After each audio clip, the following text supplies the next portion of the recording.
hermanos y amigos, Dios les bendiga. Es un privilegio enorme poder saludarles, deseando que la paz, el amor y la bendición de Dios esté con cada uno de ustedes.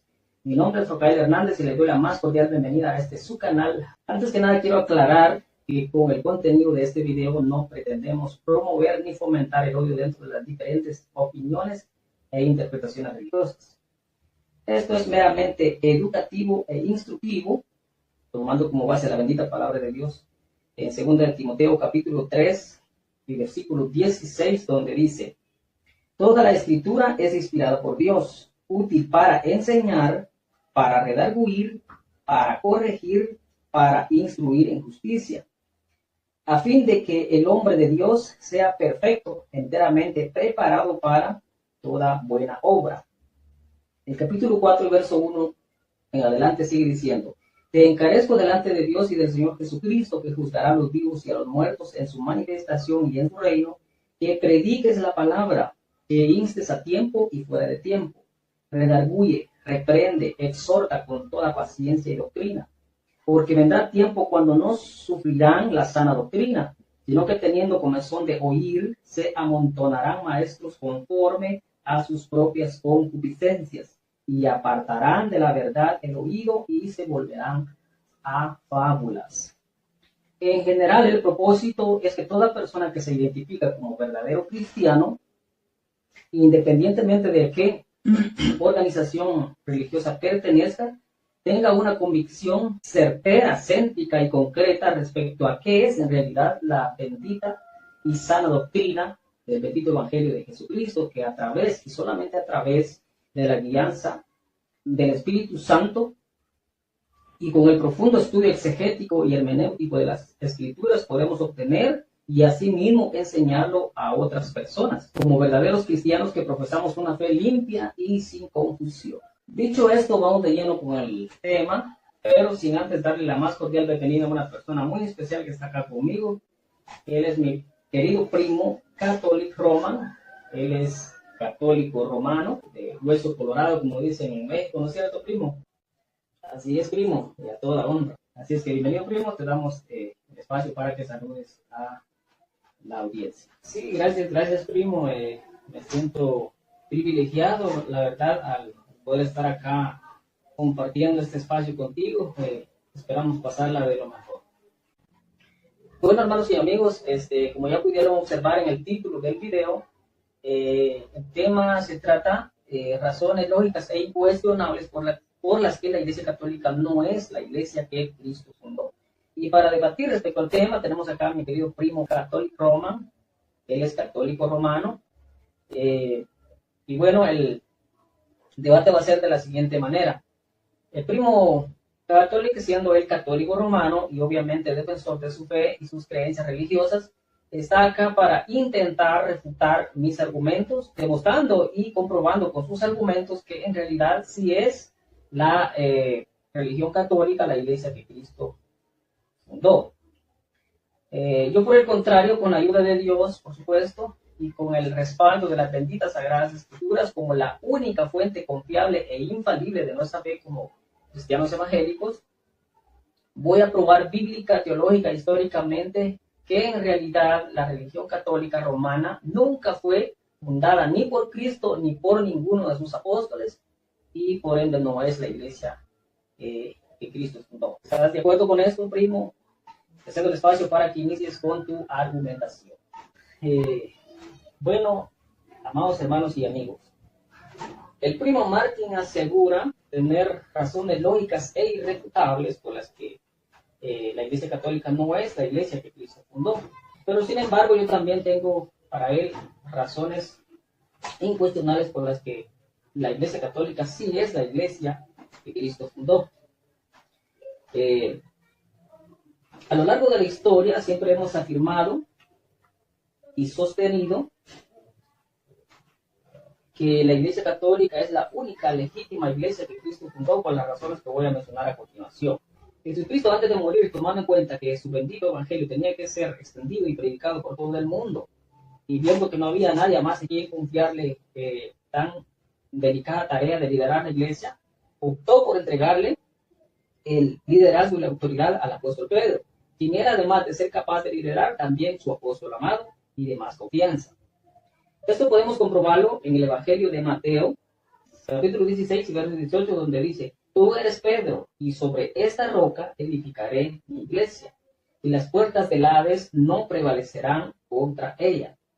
Acá podemos ver y comprobar con las escrituras muy claramente cómo Jesucristo puso el fundamento de la Iglesia Católica sobre el apóstol Pedro, quien fue el primer papa que administró la Iglesia desde los primeros siglos en la historia del cristianismo. No lo sé, Rick, parece falso. Ahora, ¿cómo podemos comprobar nosotros que la Iglesia Católica fue la que Cristo fundó y no otra, como afirman los protestantes? Pues, sencillo de responder.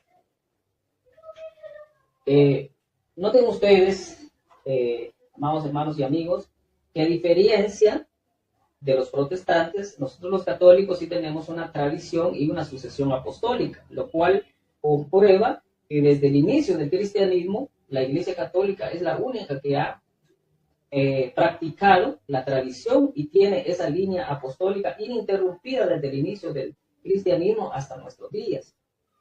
Ahora, para los que no saben qué es la tradición y la sucesión apostólica, la tradición es el Evangelio de Jesucristo, predicado por los apóstoles, entregado verbal y directamente a los papas, los cuales fueron los sucesores desde el primer siglo después de Cristo hasta nuestros días, o sea, los sucesores de Pedro. La sucesión apostólica es el registro histórico de cómo Jesucristo le cedió el derecho y la autoridad de la Iglesia al apóstol Pedro. Luego el apóstol Pedro cedió el mismo derecho a los papas posteriores, específicamente a San Lino, quien fue el segundo papa después de Cristo. Luego San Lino, quien fue el segundo papa después de Cristo, pasó ese derecho y esa autoridad de la Iglesia a San Anacleto, quien fue el tercer papa en la historia después de Cristo. Luego San Anacleto pasó de la misma forma la autoridad de la Iglesia a San Clemente I, quien fue el cuarto papa en la historia del cristianismo después de Cristo. Posteriormente, San Clemente I pasó ese derecho y esa autoridad de gobernar la Iglesia a San Evaristo, quien fue el quinto papa después de Cristo. Luego, el papa San Evaristo pasó ese derecho y esa autoridad al Papa San Alejandro, luego el Papa San Alejandro al Papa Sixto I, y el Papa Sixto I al Papa Telésforo, y el Papa Telésforo al Papa Higinio, y el Papa Higinio al Papa Pío I, y así sucesivamente continúa la larga lista sucesoria de papas hasta nuestros días. Así podemos comprobar que la Iglesia Católica tiene una línea ininterrumpida de papas desde el inicio del cristianismo hasta nuestros días. Segunda razón por la que sí podemos asegurar que la Iglesia Católica es la Iglesia que Cristo fundó, es que tenemos nuestro origen en el año 33 después de Cristo. No me lo creo, no me lo creo. A diferencia del protestantismo, que su origen lo tienen hasta en el año 1517. O sea, 15 siglos después del nacimiento del catolicismo, aparece el protestantismo. Exactamente en el año 1517, cuando Martín Lutero decidió rebelarse contra el magisterio de la Santa Iglesia Católica y posteriormente empezó a fundar la religión protestante como la conocemos hoy día. Esta organización protestante, por ninguna razón y de ninguna manera se puede catalogar como la iglesia verdadera que Cristo fundó. Entonces, usted se trae una maquinación infernal. Puesto que sus raíces están fundadas en la rebelión y la desobediencia por parte de Martín Lutero hacia la iglesia verdadera que Cristo fundó, o sea, la iglesia católica. No, mira, no me duerma, hermanito, porque a lo mejor uno se lo cree y luego es peor. Tercera razón por la que sí debemos ser católicos y a toda honra, no protestantes, es que solamente a la Iglesia Católica Romana se le fue entregada por los apóstoles la palabra verbal y directamente a los papas, como les conocemos hoy día dentro del catolicismo. Es por eso que los católicos sostenemos y afirmamos que solo la Iglesia Católica tiene la revelación y la autoridad para interpretar las Escrituras correctamente y nadie fuera de la Iglesia Católica puede hacerlo. Nadie puede interpretar las Escrituras por su propia cuenta. Eso es diabólico, eso es satánico. Bueno, pero está usted loco. No, yo sé. De manera que si alguien fuera de ella intenta hacerlo, no se le toma en cuenta, pues, dado el caso que si no tiene la autoridad ni la revelación, podrían confundirla y distorsionarla.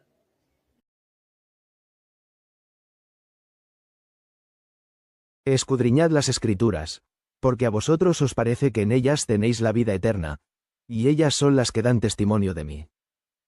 Cuarta razón por la que sí debemos ser católicos y por la que sí es la Iglesia Católica, la Iglesia que Cristo fundó, es que somos la única religión cristiana en el mundo que reconoce legítimamente a la Virgen María como la Madre de Dios y la corredentora en la salvación de la humanidad.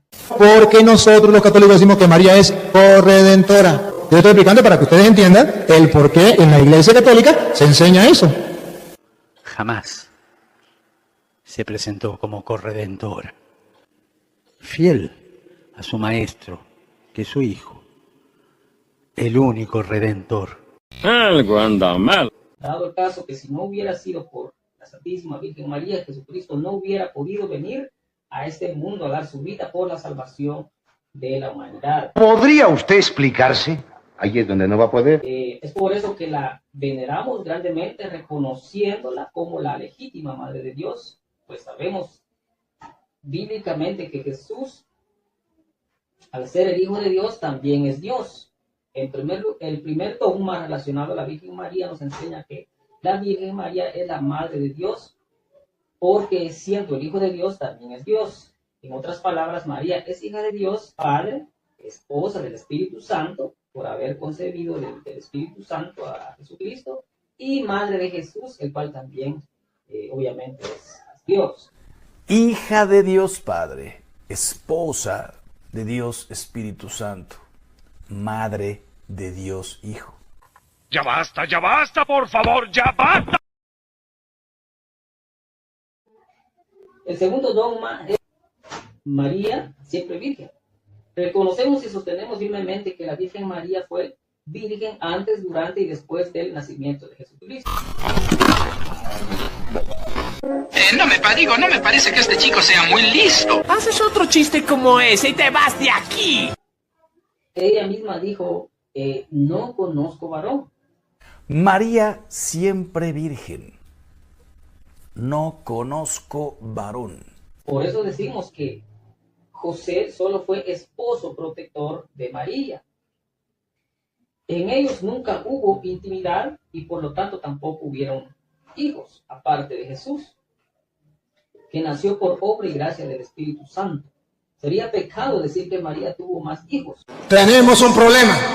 Los protestantes dicen que María tuvo muchos hijos y que no es virgen.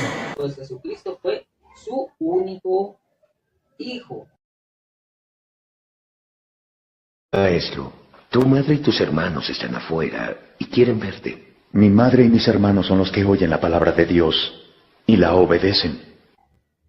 En tercer lugar tenemos el dogma de la Inmaculada Concepción de María. Ella nació sin pecado, vivió sin pecado y murió sin pecado. ¿Quieres que me ponga rudo? Bien, yo te creo. Pero mi metralleta no. En cuarto lugar tenemos el dogma de la Asunción de María. Esto significa que María fue llevada al cielo en cuerpo y alma, porque no hay evidencia arqueológica que muestre que los restos de María estén enterrados en alguna parte del mundo. Estos cuatro dogmas, todo cristiano debería aceptarlos indiscutiblemente, porque son reglas inquebrantables de fe para todo buen cristiano. Pero sin embargo los protestantes los aborrecen totalmente y nunca los aceptan. Quinta razón, pero no menos importante, por la que sí deberíamos ser católicos, romanos a toda honra, es que somos la única religión en el mundo que reconocemos a los santos y su gran labor, sacrificio y sufrimiento a lo largo de la historia del cristianismo, que a lo largo de la historia del cristianismo han venido padeciendo, todo por el amor al Evangelio de Jesucristo, que como iglesia verdadera debemos predicar y defender. Es por eso que veneramos primeramente a Jesucristo, pero también a su madre, la Santísima Virgen María. Así también, de la misma manera, veneramos a todos los miles y miles de santos que han sido canonizados por el orden magisterial de la Iglesia, en consecuencia por haber dado su vida y su devoción por la Santa Iglesia Católica. Vale la pena aclarar que venerar a los santos, como lo solemos hacer nosotros los católicos, no es lo mismo que adorar. Los protestantes todo el tiempo nos han criticado diciendo que nosotros adoramos a los santos y que por tal motivo somos idólatras y que la Biblia prohíbe tal cosa, etcétera, etcétera. Pero eso es una total equivocación e ignorancia, pues ellos no saben hacer la diferencia entre una cosa y la otra, o sea, entre venerar y adorar. Veneración es tenerle respeto a una imagen misma que representa a una persona que se cree, según su récord, fue santo y por lo tanto fue reconocido como santo. Mientras que la adoración es rendirle reverencia, culto y alabanza exclusivamente a Dios, cosa que también nosotros los católicos hacemos, pero sin confundir una cosa con la otra.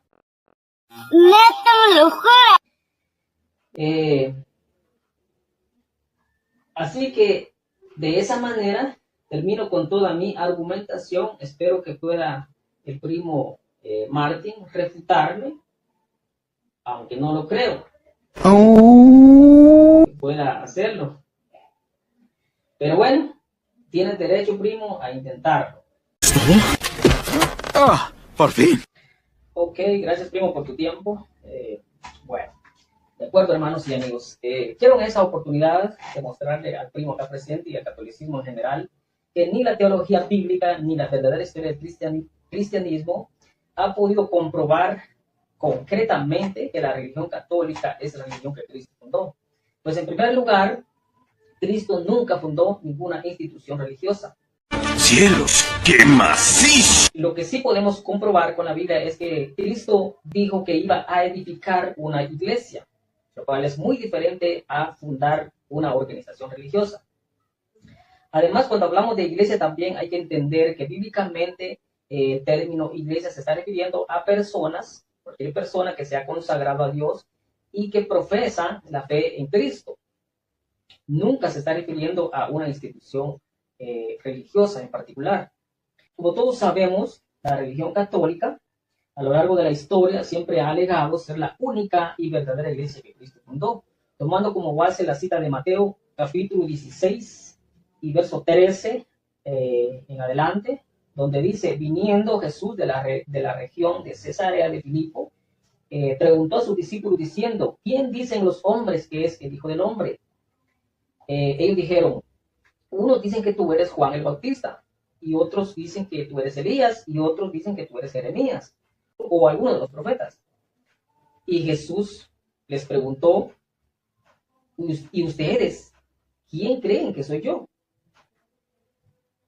Respondiendo Simón Pedro, le contestó a Jesucristo y le dijo: tú eres el Cristo, el Hijo del Dios viviente.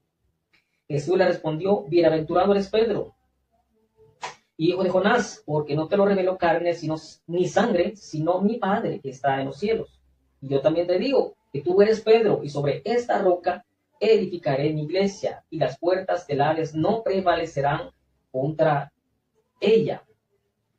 Hermanos, obligatoriamente tengo que decir que a este pasaje bíblico, por ignorancia o por conveniencia, se le han atribuido múltiples errores teológicos, exegéticos y hermenéuticos, los cuales vamos a descubrir y develar en esta oportunidad. La religión católica, en su afán de poder encontrar una base bíblica para sostener su religión y así aprobar sus enseñanzas doctrinales, han tomado esta cita bíblica de Mateo 16:18 para afirmar que cuando Cristo dijo que sobre la roca iba a edificar su iglesia, se estaba refiriendo específicamente al apóstol Pedro, dado el caso que el nombre de Pedro se deriva de la palabra Petros, que en griego significa piedra.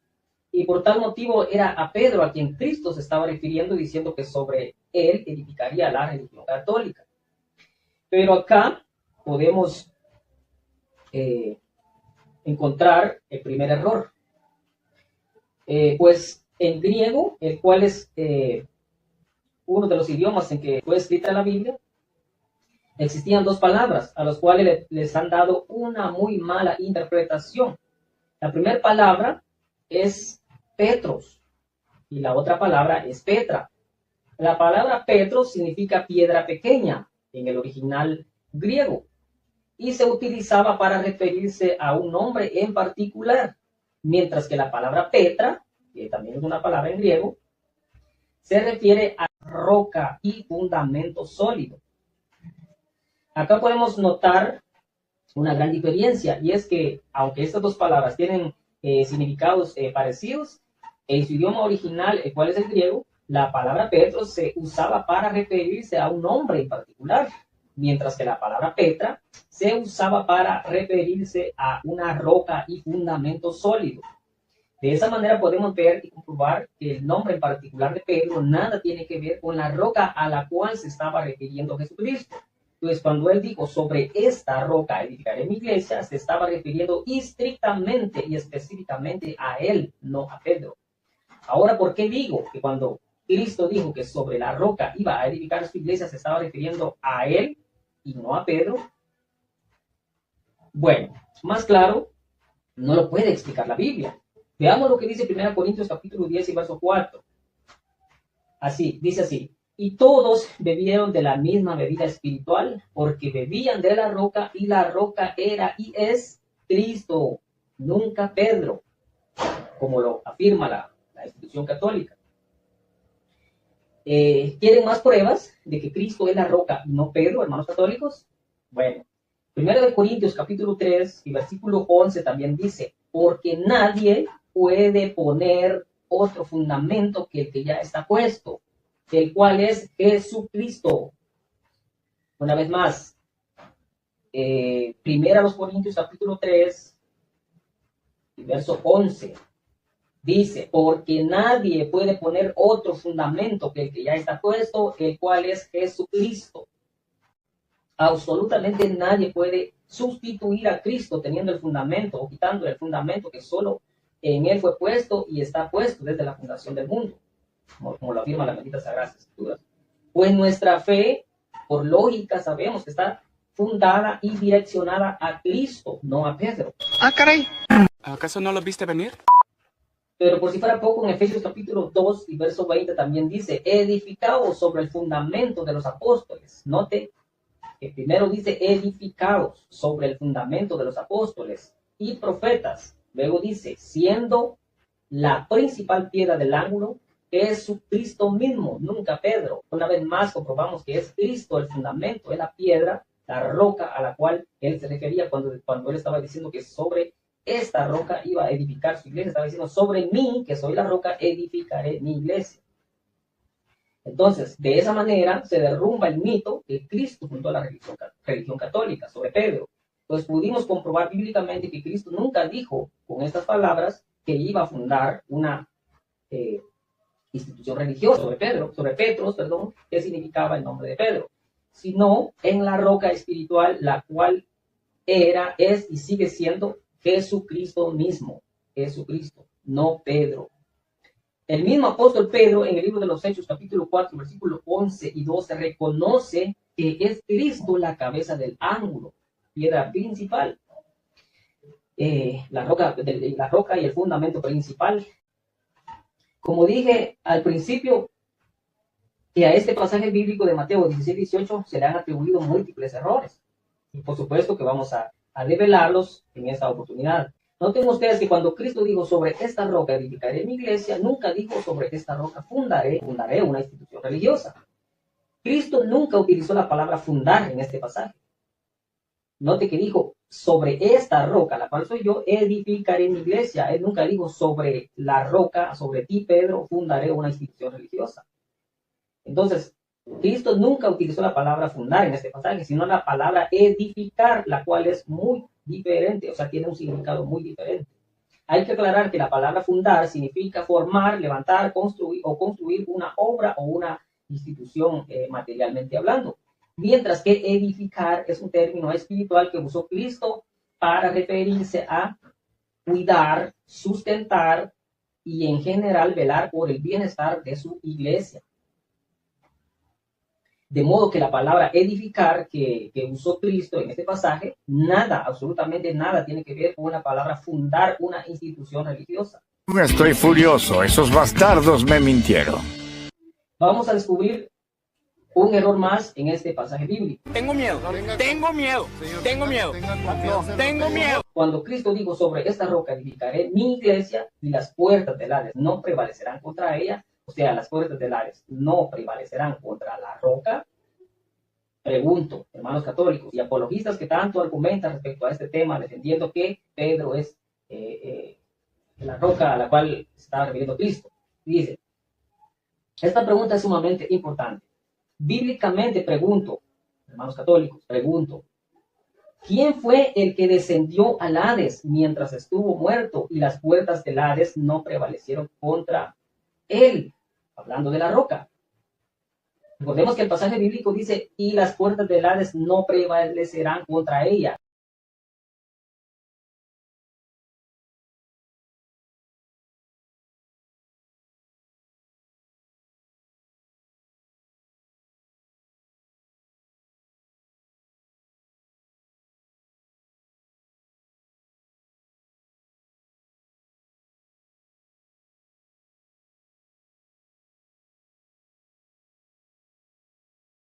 Entonces la pregunta es, ¿quién fue el que descendió al Hades mientras estuvo muerto y las puertas del Hades no prevalecieron contra él? Hablando de la roca. Y luego ascendió del abismo con gran poder y gran gloria para posteriormente coronarse como Rey de Reyes y Señor de Señores. Hermanitos católicos, contesten ustedes, ¿quién fue? ¿Acaso me van a decir ustedes que fue Pedro quien descendió al Hades y las puertas del Hades no prevalecieron contra él? Porque si decimos que Pedro es la roca, entonces tendría que haber sido Pedro quien tendría que haber descendido al Hades y las puertas del Hades no hubieran podido detener a Pedro. Pero usemos la lógica, hermanos católicos. ¿Creen ustedes que realmente es Pedro a la roca a la cual está refiriendo Cristo? Porque en este pasaje podemos ver claramente que dice que las puertas del Hades no prevalecieron contra la roca. ¿Y acaso la roca era Pedro? ¿Acaso fue Pedro quien murió y descendió al abismo y estuvo 3 días en el Hades y las puertas del Hades no prevalecieron contra él? ¿Algún hermanito católico me pueda responder de quién exactamente estaba hablando este pasaje cuando dice y las puertas del Hades no prevalecerán contra ella, refiriéndose a la roca? ¿Acaso no se está refiriendo explícitamente a Cristo, hermanos católicos? ¿De verdad creen ustedes, hermanos católicos, que este pasaje de Mateo 16:18 se está refiriendo a Pedro solamente porque el nombre de Pedro se deriva de Petros, que significa piedra pequeña en el idioma griego? ¿De verdad creen ustedes que fue el apóstol Pedro quien murió y descendió al Hades y las puertas del Hades no prevalecieron contra él? Por favor, hermanos católicos, no necesitamos ser tan inteligentes para darnos cuenta que en concreto y explícitamente este pasaje nunca se está refiriendo a que Pedro es la roca en la cual Cristo fundó o Cristo puso el fundamento de la Iglesia Católica. Esto es un grave error, amados hermanos. Esto es una muy mala interpretación por ignorancia o por conveniencia. No puedo argumentar nada ante esa lógica. ¡Demonios, Gob! ¡Eres realmente un genio! Este muchacho me llena de orgullo. De ninguna manera y por ningún motivo este pasaje bíblico está hablando de que la Iglesia Católica fue fundada sobre Pedro. Es un terrible error teológico e histórico. Podemos comprobar que lo que Cristo quiso decir en este pasaje de Mateo 16, 18 y 19, usando nuestras propias palabras, es Pedro. Recordemos que Pedro hizo una afirmación a Cristo. Cuando Cristo preguntó, ¿quiénes creen ustedes que soy yo? Pedro le contestó y le dijo, tú eres el Cristo, el Hijo del Dios viviente. Entonces, en respuesta a esa afirmación que Pedro le hizo a Cristo, Jesucristo le contesta y le dice, pues yo también, ya que tú reconociste por obra de mi Padre que está en los cielos, tú reconociste que yo soy el Cristo, el Hijo del Dios viviente, entonces yo también te digo a ti que tú eres Pedro. Y sobre esta roca, noten que hubiera sido fácil que Cristo le dijera a Pedro, yo también te digo que tú eres Pedro y sobre ti voy a edificar mi iglesia, sobre ti voy a fundar una institución religiosa a la cual se va a llamar Iglesia Católica. Jamás Cristo dijo Jamás Cristo hizo tal afirmación con ese significado. Lo que Cristo le dijo fue, ya que tú reconociste que yo soy el Cristo, el Hijo del Dios viviente, pues yo también te digo que tú eres Pedro, pero sobre esta roca, la cual soy yo, edificaré mi iglesia, dijo Cristo, edificaré mi iglesia, y las puertas del Hades no prevalecerán contra esa roca, la cual soy yo. Por eso dice, te digo que sobre esta roca y sobre este fundamento, el cual soy yo, cuidaré, sustentaré y en general velaré por el bienestar de mi iglesia. De esa manera comprobamos que Cristo nunca fundó ninguna institución religiosa sobre Pedro, y menos a la institución religiosa católica romana, como le conocemos hoy día. Esto solo es una mera presuposición, solo es una deducción conveniente. Recordemos que el catolicismo, en el afán de poder hallar un respaldo bíblico, una base bíblica, desesperadamente acude a Mateo 16, 18 o a Juan capítulo 20, creo que es, donde dice apacientan mis ovejas. Pero esa es una afirmación que no tiene fundamento sólido en las Sagradas Escrituras, solo es una deducción, una presuposición bíblica. Porque cuando usamos la exégesis, la hermenéutica que debemos aplicarle a cada texto bíblico, nos damos cuenta que esos textos bíblicos tienen grandes errores doctrinales. Razón lógica número 2 por la que la Iglesia Católica no es la Iglesia que Cristo fundó. La religión católica también afirma que ellos son la única y verdadera iglesia que Cristo fundó porque tienen su origen desde el primer siglo, exactamente en el año 33 después de Cristo. Y que desde entonces tienen una tradición y una línea sucesoria ininterrumpida de papas hasta nuestros días. Mientras que según ellos, la religión evangélica o protestante, como ellos nos llaman, surgió 15 siglos después. Exactamente en el año 1517 después de Cristo, cuando Martín Lutero decidió rebelarse ante su misma religión católica y fundar su propia iglesia, según afirman los católicos. Pero respecto a este tema, como gran conocedor de las Escrituras y de la verdadera historia del cristianismo, tengo que decir abiertamente y sin temor a equivocarme que esta afirmación contiene grandes errores teológicos y obviamente históricos.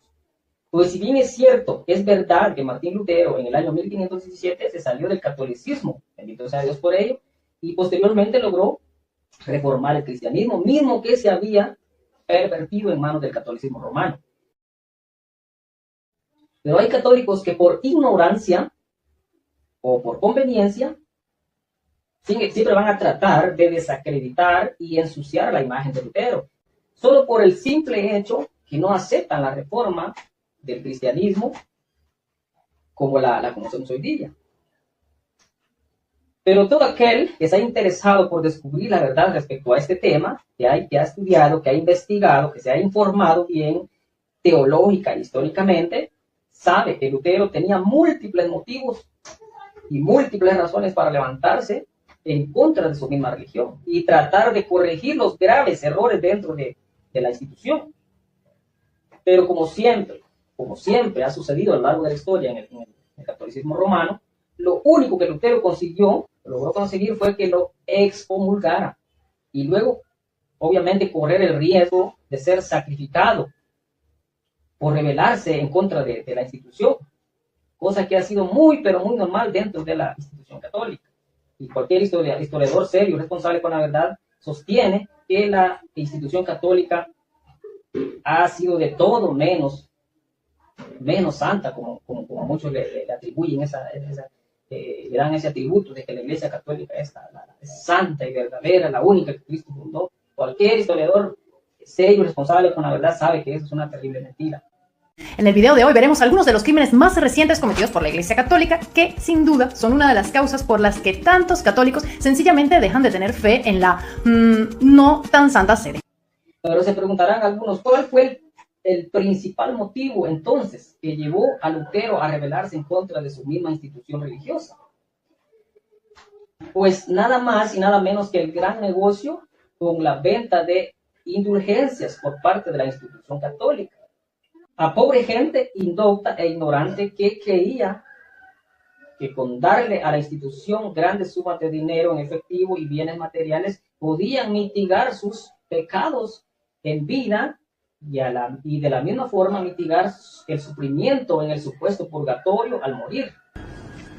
Por unas pocas monedas, podéis rescatarles de su castigo y su sufrimiento. Escuchad. Cuando una moneda cae en el cerillo, un alma sale del purgatorio. Lo cual fue y sigue siendo un terrible engaño dentro de la institución católica y obviamente un gran negocio, que ese es el propósito de muchas doctrinas, muchos dogmas dentro del catolicismo se han inventado con fines lucrativos, con fines de obtener poder político y poder económico, así de sencillo. Ahora, con respecto al verdadero origen del catolicismo, ellos afirman que fue en el año 33 después de Cristo, donde la religión católica inició su historia y que a partir de ahí han seguido una línea sucesoria de papas ininterrumpida hasta nuestros días, alegando que Pedro, según ellos, fue el primer papa que existió en la historia del catolicismo.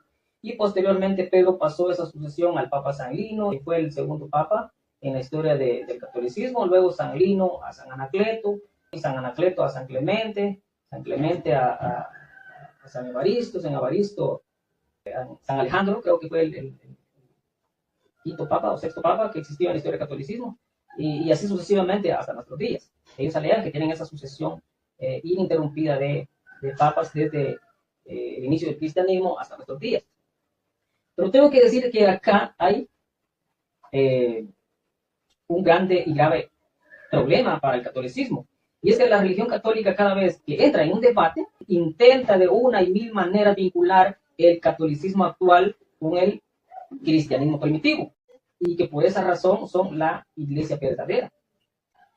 Pero acá es donde está el verdadero problema, porque esa supuesta sucesión ininterrumpida de papas no tiene ninguna conexión con el cristianismo primitivo de los primeros siglos. Ahora, ¿por qué digo yo que no tiene ninguna conexión? Ni con los cristianos primitivos y mucho menos con los apóstoles. Ahora, ¿cómo yo hago esta afirmación? ¿Cómo yo compruebo que realmente la religión católica actual no tiene vínculo ni conexión en lo absoluto con la iglesia primitiva y con los apóstoles de los primeros siglos o en el primer siglo? Pues sencillo. Noten ustedes que para que haya un vínculo y una conexión inquebrantable e incuestionable entre la religión católica actual y la iglesia primitiva en los primeros siglos, indiscutiblemente e incuestionablemente las enseñanzas doctrinales que practicaban los primeros cristianos en los primeros siglos, que es lo más importante en la liturgia del cristianismo, y estrictamente tienen que ser las mismas enseñanzas doctrinales con las que practica la religión católica actualmente. Estrictamente tienen que ser las mismas enseñanzas doctrinales. Además, si la religión católica alega que tiene una línea ininterrumpida de papas desde los primeros siglos hasta la actualidad y que además son santos e infalibles, como ellos lo creen y lo afirman, ¿verdad? Obligatoriamente tengo que decir que la conducta moral y disciplina de los papas posteriores a los primeros cristianos tiene que coincidir, tiene que ser la misma en gran manera y tener relación con los padres de la iglesia, los cuales fueron los cristianos primitivos encargados de predicar el evangelio de Cristo. Pero ahí está el grande y grave problema. Y es que para empezar, la conducta moral y disciplina de muchos de los papas que han existido a lo largo de la historia han sido totalmente inaceptables en comparación con la conducta y disciplina de los cristianos primitivos. Noten ustedes que cualquier persona, cualquier historiador, independientemente si es cristiano o es no cristiano, cualquier persona que ha estudiado la historia del cristianismo sabe, y no me deja mentir, que muchos de los papas que han existido a lo largo de la historia, entre tantas cosas más, han sido fornicarios, asesinos, corruptos, en su totalidad. En definitiva, fueron de todo menos santos e infalibles, como la religión católica los hace llamar hoy día. Entonces, en segundo lugar, y lo más importante para descubrir y comprobar si la religión católica es la religión de Cristo y por lo tanto la única y verdadera, son sus enseñanzas doctrinales. Porque es allí donde la religión católica definitivamente pierde todo su juicio. Dado el caso que todos los que hemos estudiado las Sagradas Escrituras a profundidad sabemos claramente que la mayoría de sus enseñanzas doctrinales están basadas y fundamentadas en puras ideologías y mandamientos humanos. no en las Sagradas Escrituras, como por orden espiritual debería de ser. Sus enseñanzas doctrinales están fundamentadas en inventos humanos, en filosofías, en ideologías del ser humano, ¿verdad? Y fundadas por el magisterio de la institución. Pero que cuando le buscamos coherencia, relación y encaje con la Biblia, no lo encontramos. Si bien es cierto, algunas veces citan la Biblia para intentar afirmar y sostener sus innumerables creencias religiosas, pero lastimosamente tengo que decir que sus citas bíblicas siempre son muy aisladas de la realidad, carentes de significado lógico y en muchos casos usan textos totalmente sacados de contexto, acomodándolos a su conveniencia. Muchas de sus doctrinas o dogmas que ellos tienen como reglas inquebrantables de fe, lejos de ser aprobadas por la Biblia, son refutadas en su totalidad por las mismas escrituras. Y eso lo vamos a poder comprobar más adelante. Pero se preguntarán muchos, bueno, si la religión católica no es realmente la iglesia que Cristo fundó, por no tener un respaldo firme y concreto en la Biblia y en la verdadera historia del cristianismo, ¿de dónde surgió entonces? ¿Y dónde tiene su origen la religión católica romana? Bueno, acá viene lo interesante y sumamente importante que debemos nosotros entender. Aclaro que esto solo es para todo aquel que realmente esté interesado en descubrir la verdad. No es apto para todos. Pues no faltará alguien que siempre le va a interesar más defender una creencia religiosa, una costumbre, una tradición religiosa, e ir en contra de la razón, que ser humilde y darle opción a la verdad. Miren ustedes, aunque la religión católica afirma que tiene su origen en el primer siglo, exactamente en el año 33 después de Cristo, y que por eso es la iglesia verdadera, estudiando a fondo la verdadera historia del cristianismo, nos damos cuenta que eso solo es una presuposición histórica, que no comprueba nada en concreto, ni a ciencia cierta, de que la religión católica es la iglesia que Cristo fundó. Pues la verdadera historia del cristianismo nos muestra que la institución católica surgió y empezó a formarse exactamente en el año 325 después de Cristo. Alguien podría decir, bueno, pero aunque no sea la iglesia que Cristo fundó, en todo caso, es más antigua que la religión evangélica. Y eso vale mucho. Bueno, déjeme decirle que en el primer lugar, si la religión católica alega y afirma que tiene su origen a principios del primer siglo, si el protestantismo nace 1500 años después de morir Cristo, todas las iglesias protestantes fundadas por hombres, ninguna iglesia protestante fue fundada por Cristo. La iglesia católica fue fundada por Cristo en San Pedro. En primer lugar, si la religión católica alega y afirma que tiene su origen a principios del primer siglo después de Cristo y que tiene una línea sucesoria ininterrumpida hasta la actualidad, esto ya es un grave problema. Pues, ¿cómo podrían ellos conectarse desde la actualidad por medio de la historia hasta el año 33 después de Cristo? Si según la historia ellos empezaron a surgir en el siglo IV después de Cristo. Pero sigamos escarbando la historia, a ver qué encontramos. En el edicto de Milán, entre el año 311 y 313 después de Cristo, el emperador romano Constantino, quien gobernaba a Roma en ese entonces, según la mayoría de historiadores, por cuestiones meramente políticas y de poder económico, decidió legalizar el cristianismo, mismo que hasta entonces era totalmente prohibido. Hasta entonces el cristianismo no existía como una organización religiosa, no existía. ¿Cómo puede el catolicismo alegar que ellos existen desde el siglo I después de Cristo, exactamente en el año 33, si la historia dice, cualquier historiador, independientemente si es cristiano o no es cristiano, sabe perfectamente bien que el cristianismo antes del siglo IV era totalmente prohibido, no existía una organización religiosa cristiana, no existía. Y aunque el catolicismo asegura que Constantino se convirtió al cristianismo, lo más seguro es que no lo hizo, dado el caso que su conducta inmoral posterior a legalizar el cristianismo era muy mala, muy inaceptable. Pues además de seguir con sus prácticas paganas, idólatras, como él era su costumbre, como por ejemplo adorar el Sol Invictus, algo obviamente pagano, idólatra, contrario al cristianismo. Además de eso, según la historia, Constantino también se cuenta que mandó a matar a su propio hijo primogénito, el cual se llamaba Flavio Julio Crispo, hijo de su primera esposa, la cual se llamaba Minervina, misma que abandonó por casarse con Flavia Máxima Fausta, quien fue su segunda esposa, a la cual también, según la historia, la mandó a matar. Ahora podríamos decir a alguien, bueno, pero tenía sus razones para hacerlo, posiblemente. Y aunque los motivos, según la historia, hasta cierto punto son justificados, no le deja una buena imagen a Constantino, ni una buena conducta como persona que ahora se sabía que había aceptado el cristianismo, que profesaba la fe cristiana, practicaba el cristianismo. Eso era obvio que él no tenía una conducta de un verdadero cristiano, pues todavía tenía raíces profundas de lo que sus emperadores anteriores le habían heredado a él.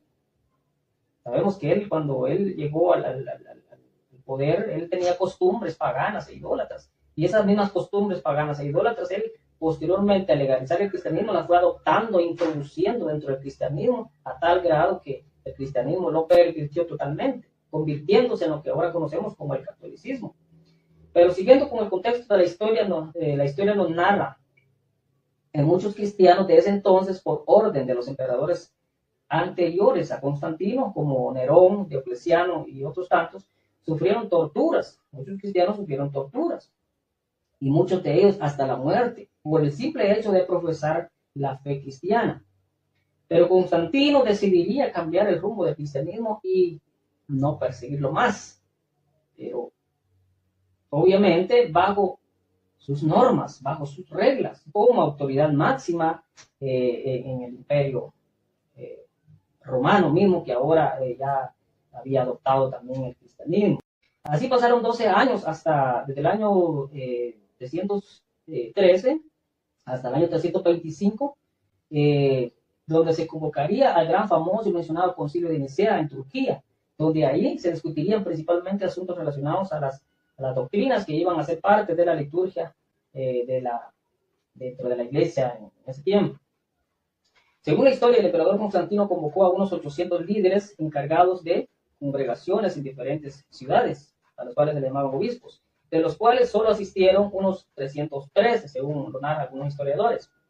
Pero el grande y grave problema que sucedió con esto es que después que el emperador romano Constantino, antes que decidiera legalizar el cristianismo, como ya dijimos, él venía de un mundo totalmente lleno de idolatría y paganismo, pues en esa época la mayoría de la gente, su devoción era adorar a muchos dioses, totalmente paganos, idólatras, obviamente contrarios al verdadero Dios de los verdaderos cristianos que habían en ese tiempo. Entonces, dado el caso que el emperador Constantino ahora también tenía el poder y dominio absoluto sobre, no solo sobre el imperio romano, sino también sobre el cristianismo, pues fue introduciendo poco a poco todo su paganismo e idolatría dentro del cristianismo. Y aquellos cristianos que estaban acostumbrados a practicar las sanas doctrinas del bendito Evangelio de Jesucristo, todo lo que estaba relacionado solamente apegado a la Biblia, ahora tuvieron que someterse a las prácticas paganas e idólatras, que poco a poco, con el tiempo y por orden del Imperio Romano, se fueron introduciendo en dicha institución. Y todos aquellos cientos y miles de personas que se rehusaban a todo lo que el imperio decretaba para obedecerse, simplemente fueron terriblemente ejecutados por orden de los emperadores posteriores a Constantino, y aún por los mismos papas de la institución católica, que de hecho fueron los autores intelectuales de la mal llamada Santa Inquisición, sacrificando a miles y miles de cristianos que no se sometían a las doctrinas de dicha institución. Y esto no es un invento mío, pues hasta los mismos historiadores católicos lo saben muy claramente, y sería deshonesto de su parte que en algún momento lo negara. De manera que así fue como la iglesia cristiana de los primeros siglos, que profesaban y practicaban la sana doctrina del bendito Evangelio de Jesucristo, pegada explícitamente a las Escrituras, fue sufriendo con el tiempo grandes y radicales cambios hasta convertirse en lo que actualmente conocemos como la gran institución católica romana, con innumerables creencias y doctrinas religiosas basadas y fundamentadas en puras ideologías e inventos y mandamientos humanos, totalmente alejados y totalmente contrarios a las benditas Sagradas Escrituras. Simplemente con la excusa de que el magisterio tiene la autoridad para aprobar y reprobar alguna doctrina, entonces esa es la excusa, ¿verdad? Que el magisterio tiene esa autoridad y por lo tanto nadie puede cuestionarlo. Pero como cristianos verdaderos, como cristianos que profesamos una fe limpia y sin confusión, sabemos y reconocemos que las Sagradas Escrituras son la única fuente confiable e infalible para la fe de cualquier persona que profesa el cristianismo.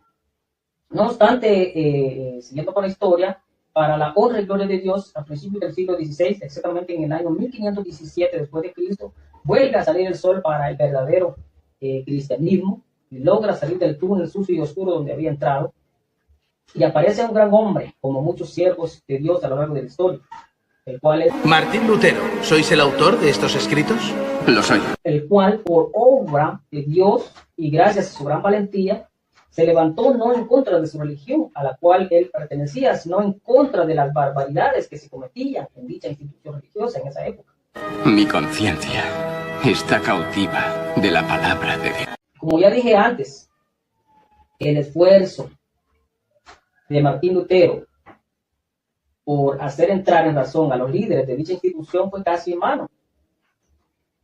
Pero es importante mencionar esto, que con la ayuda de Dios, obviamente, y con la ayuda de muchas personas muy importantes dentro de la misma institución, vimos que posteriormente siguieron a Lutero, logró el grandísimo éxito de reformar el cristianismo, mismo que se había pervertido en manos de la institución católica, y que hoy conocemos como el bendito Evangelio de Jesucristo, ¿verdad?